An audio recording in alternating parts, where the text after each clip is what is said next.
a DJI Air 3, a second version of the FPV drone, and the OM6, and a bonus new Pocket 3. It's been a while since I uploaded a video like this one, but I thought, hey, let's do it again. At the time I'm recording this video, I have no info about any of these products. This is pure speculation, but you know I aim better than Osita most of the time, right? It's been exactly 14 months since DJI released the Air 2S, April 2021. 14 months is a hell of a time for DJI, right? I actually expected it a little bit sooner, but I do hope that this drone is still coming in 2022. The problem comes when we make a wish list of the specs that the drone has to deliver, as I see very little room in between the Air 2S and the Mavic 3. Like, how do you improve the Air series without killing off the Mavic 3?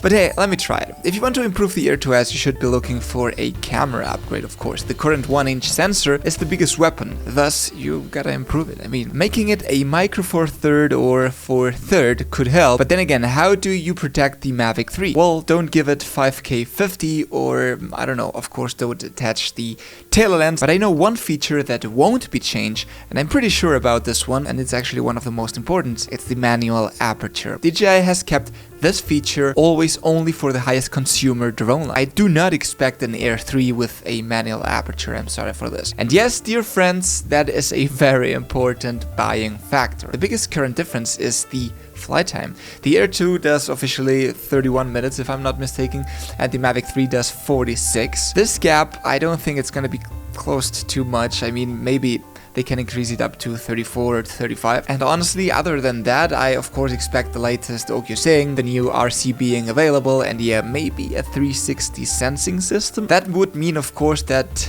there have to be some changes in the Air frame, probably also the color, to have something more or less similar to the Mavic 3. But as you can see, the drone tech has come to a point where it will be hard to surprise us as a consumer. Either they come up with something completely revolutionary, or I don't see any major changes in the upcoming models, or other than increasing the current specs. Let me know in the comments what you think about this. Is there a bright future ahead?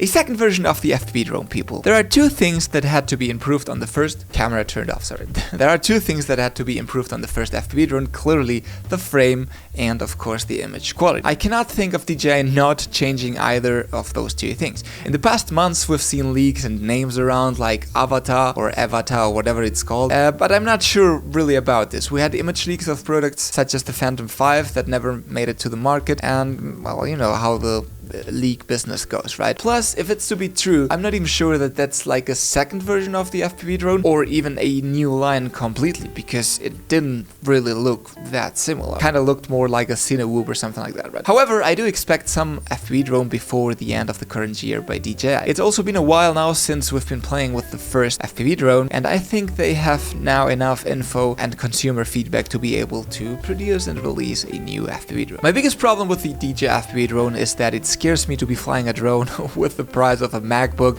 and being a complete noob crashing it into the mountains, right? So apart of a new frame and of course a better camera, my biggest wish would be please lower the price a little bit. I mean, I got to a point where even being good at the simulator, I have a hard time flying it outdoors, only thinking of how am I gonna be able to pay a repair for this or buy a new one, right? So well, third one, August is coming, and I think for the past few years we had always a new OM, Osmo Mobile, right? I spent some time of my August holidays always in Germany, and I've been putting up videos for the OM release always when traveling the past year. So I guess it's time. If I find it hard to improve DJI drones, well, I think the gimbals are even worse. Phone gimbals, by the way. I honestly do not know how to improve the OM other than making it smaller and more powerful. I mean, whenever I need a gimbal, I use the OM5, but I gotta say I was happy even with the first model, right? It's true. It's lighter, foldable, and even much cheaper, but hey, the only thing I can think of is give it a 360 full inception spin and then you're good to go. But as it's my wishlist video, I hope one day DJI can make it literally fit in my pocket